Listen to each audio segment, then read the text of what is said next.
ये जो पेपर आप देख रहे हैं, इसी पेपर में सारी जानकारियां लिखी हुई हैं कि एक प्राइवेट स्कूल को सरकारी मान्यता प्राप्त करने के लिए क्या क्या चीज़ें ज़रूरत होती हैं।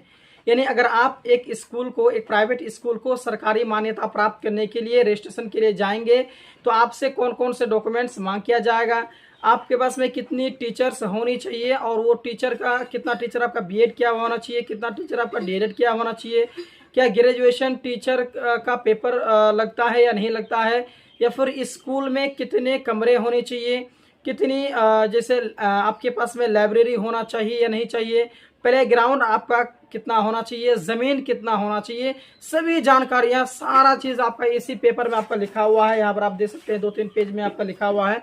तो मैं आपको लाइव प्रूफ के साथ बताऊंगा। कोई भी जो वीडियोस अपलोड करते हैं या फिर जो आपको इन्फॉर्मेशन देते हैं प्रूफ नहीं दे पाते हैं, तो मैं आपको बाकायदा प्रूफ दूंगा। और ये एक स्कूल का रजिस्ट्रेशन किया हुआ पेपर है जो कि ऑनलाइन के समय में जो ऑनलाइन किया था उस समय का ये पेपर है। तो मैं आपको हर चीज़ बताऊंगा और दिखाऊंगा कि एक स्कूल को रजिस्ट्रेशन के लिए कितनी चीज़ें ज़रूरत होती हैं। एक स्कूल को, एक प्राइवेट स्कूल को जो है बिहार सरकार से या फिर कोई अदर से सरकार से मान्यता प्राप्त करने के लिए क्या क्या चीज़ें होनी चाहिए, हर चीज़ मैं आपको बताऊंगा। आपको बिंदास रहना है और इस वीडियो को शुरू से लेकर के आखिर तक देखना है, ताकि जब आप ऑनलाइन करने के लिए जाएं, फॉर्म भरने के लिए जाएं, रजिस्ट्रेशन के लिए जाएं, तो आपको सारी जानकारियां पता हों, सारे कागजात आपके पास में क्लियर हों, आपके पास में हों, या फिर जो जो आपके स्कूल में कमी है उस कमी को आप दूर कर लें। उसके बाद आप जाएं तो आपका जो है कि रजिस्ट्रेशन आराम से हो जाएगा और आपका जो रजिस्ट्रेशन कैंसिल नहीं होगा।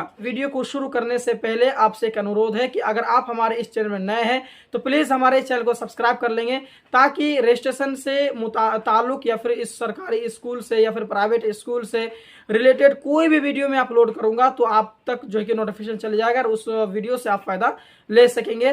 तो हेलो दोस्तों, मेरा नाम है मोहम्मद जमील सर और आप देख रहे हैं इंडियन इंग्लिश स्कूल फरकिया। चलिए वीडियो को स्टार्ट करते हैं। तो आइए सबसे पहले मैं आपको बता दूं कि एक प्राइवेट स्कूल को गवर्नमेंट से यानी सरकारी मान्यता प्राप्त करने के लिए या फिर रजिस्ट्रेशन करने के लिए कौन कौन से डॉक्यूमेंट्स की जरूरत पड़ती है। तो दोस्तों सबसे पहले मैं अगर डॉक्यूमेंट्स की बात करूं, मैं आपको पेपर भी दिखाऊंगा, टेंशन नहीं लेना है उस चीज़ के लिए।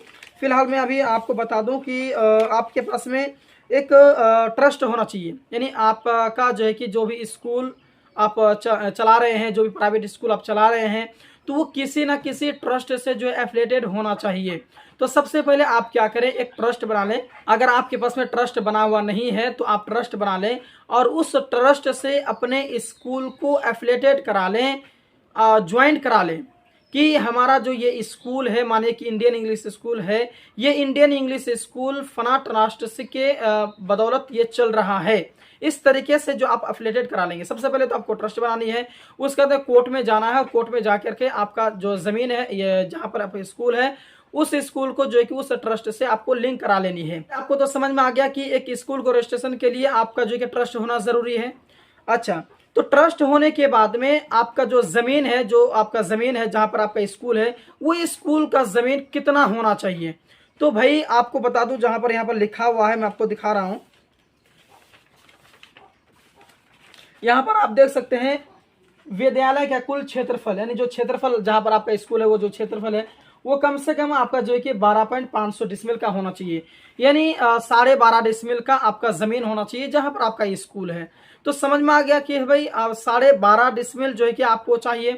तो ये ज़मीन अगर आपके पास में नहीं है, कम है, तो भाई आप भूल जाएं रजिस्ट्रेशन के लिए। आपके पास में कम से कम 12.5 डिसमिल आपके पास में ज़मीन होना चाहिए। मैं आपको यहाँ पर लाइव प्रूफ दिखाऊँ, आपको समझ में आया होगा शायद। यहाँ पर लिखा हुआ देखिए कि विद्यालय का कुल क्षेत्रफल 12.500 डिसमिल, ठीक है। तो ये आपके पास में होना चाहिए ज़मीन। तो ये तो ज़मीन हो गई। अब यहाँ पर सवाल ये आ रहा है कि क्या आपके पास में लाइब्रेरी होना चाहिए कि नहीं चाहिए।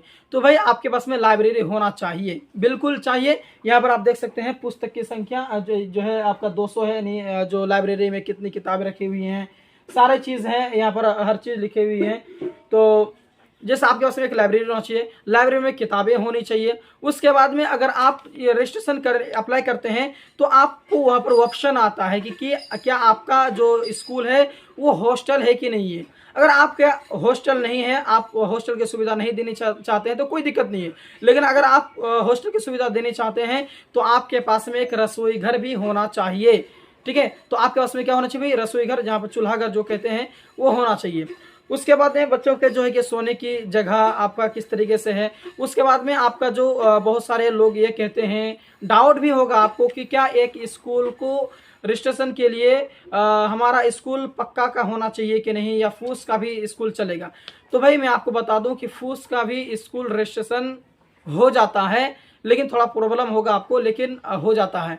बहुत सारे ये डाउट दिमाग में रख लेते हैं कि भाई अगर पक्का का स्कूल ही जो है वही रजिस्ट्रेशन उसका ही होगा और बाकी स्कूल का नहीं होगा। ये बात गलत है भाई, अफवाह है, ठीक है। अफवाह से आप लोग दूर रहेंगे।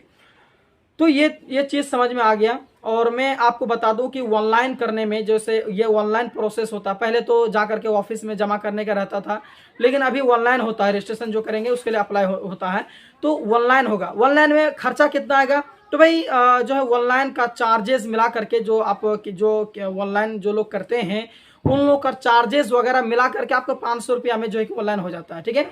ऑनलाइन करेंगे, उसके बाद में 1 महीना 2 महीना के बाद में आपका पास में क्या आएगा, वो लोग सर्वेक्षण के लिए आएंगे। जो टीम रहेंगे सरकार की तरफ से, जो टीम रहते हैं चेक करने का, वो आएंगे और आपका जो है कि स्कूल को सर्वेक्षण करेंगे, चेक करेंगे कि आपके ज़मीन कितनी है, फील्ड कितना है, क्या आपके पास में 12.5 डिसमिल का ज़मीन है या नहीं है, क्या आपके पास में कितने रूम्स हैं, सारे चेक करेंगे।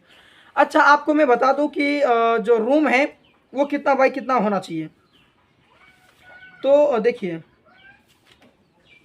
वर्ग कक्ष है, जो आपका जो क्लास रूम का जो कक्ष है, जो जिसमें आप पढ़ा रहे हैं या फिर जिसमें विद्यार्थी पढ़ रहे हैं, उस रूम की लेंथ की अगर मैं बात करूं तो कम से कम आपका जो है ना 15x20 होना चाहिए। उससे कम थोड़ा बहुत चलता है, इसे मैनेज हो जाता है, लेकिन कम से कम 15x20 होना चाहिए। इसीलिए आप अपने रूम को नाप लेंगे कि आपका रूम कितना है, तो 15x20 होना चाहिए आपका रूम का आकार, ठीक है। उसके बाद में आपको फाइल मेंटेनेंस करना पड़ता है, जैसे कि 3 साल का जो है कि फाइल कम से कम आपको मेंटेनेंस होना चाहिए, हाजिरी, या फिर आप जो मंथली ले रहे हैं कितना मंथली आपका इनकम कितना हुआ, आपका खर्चा कितना हुआ, कितना आप टीचर को दिए, हर चीज़ आपको वो सब दिखाना पड़ता है। अब यहाँ पर सवाल ये आता है कि भाई कितने टीचर की आवश्यकता होती है, यानी कितने टीचर जो है कि आपका होना चाहिए स्कूल में, डीएलएड किया हुआ या फिर बीएड किया हुआ। तो देखिए यहाँ पर जो स्कूल में दिया हुआ है, डिप्लोमा किया हुआ 1 2 3 और 4 टीचर डिप्लोमा किया हुआ दिया हुआ है, और उसके बाद में ग्रेजुएशन किया हुआ जो है कि 4 टीचर है, 1 2 3 4 टीचर है, और इंटर किया हुआ 2 टीचर आपका दिया हुआ है।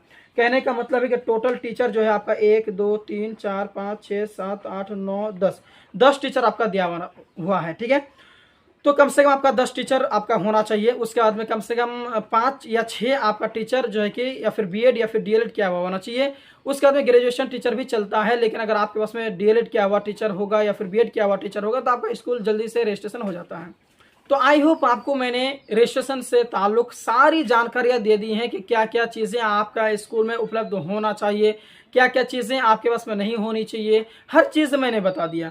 तो अगर आपको हमारा ये वीडियो अच्छा लगा है तो आप हमारे वीडियो को सब्सक्राइब करेंगे और अपने फ्रेंड में शेयर करेंगे। और साथ ही साथ अगर आपके मन में कोई डाउट है अभी तक बचा हुआ है, जो कि आप पूछना चाहते हैं, आपका डाउट अभी तक क्लियर नहीं हुआ है, तो प्लीज़ हमें आप कमेंट करेंगे कमेंट सेक्शन में।